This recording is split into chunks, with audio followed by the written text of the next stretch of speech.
আসসালামু আলাইকুম।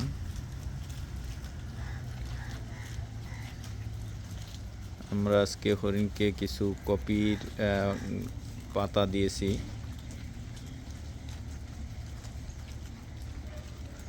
বাঁধাকপির পাতা হরিণের খুবই প্রিয় একটি খাবার।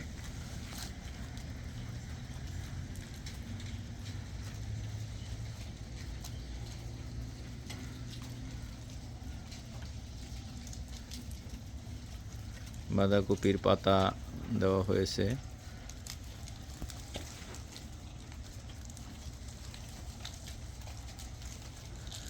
আমাদের এখানকার সবচেয়ে বড় হরিণ হচ্ছে এটা। এটার শিং 20 থেকে 25 দিন আগে পড়েছে। এখন অনেক মোটা শিং গজাচ্ছে।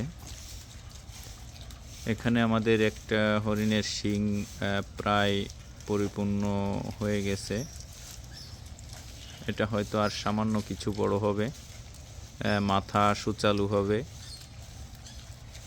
আমাদের এই হরিণগুলারও এরকম মোটা শিং এইরকম বড় হবে। তো এই শিং পড়ে যাওয়া এটা হরিণের প্রতি বছরকার একটা নিয়মিত প্রক্রিয়া।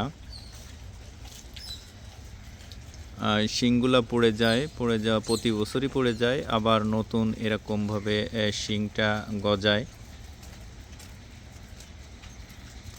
আসলে এই পুরুষ হরিণের এই শিংগুলাই হচ্ছে তাদের প্রতি মৌসুমে যে প্রজননের সময়টা, এই শিংগুলা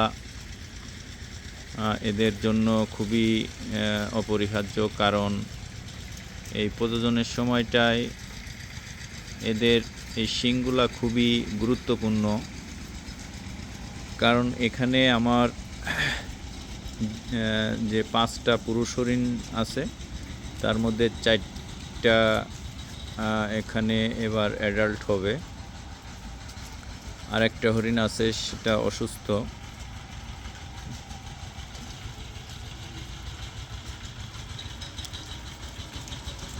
তো এখানে যে হরিণগুলা প্রজননে সক্ষম, এরা সবাই কিন্তু এই প্রজননে অংশগ্রহণ করতে পারবে না। কারণ এখানে পুরুষ হরিণগুলার ভিতরে লড়াই হবে।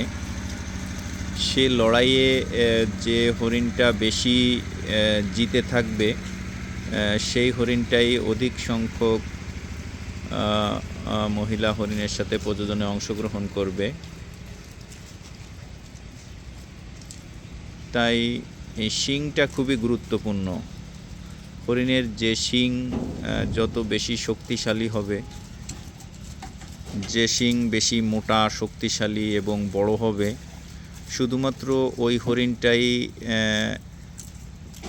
সবগুলো হরিণের মহিলা হরিণের সঙ্গে প্রজননে অংশগ্রহণ করবে। তো এরকম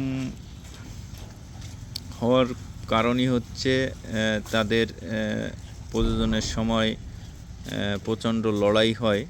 এই লড়াইয়ে যেটা জেতে, সেই শুধুমাত্র এই প্রজননে অংশগ্রহণ করে। আর যে হরিণগুলা লড়াইয়ে হেরে যায়, তারা যখন প্রজননে অংশগ্রহণ করতে যায়, ওই মুভমেন্টটায় জয়ী হরিণ তাকে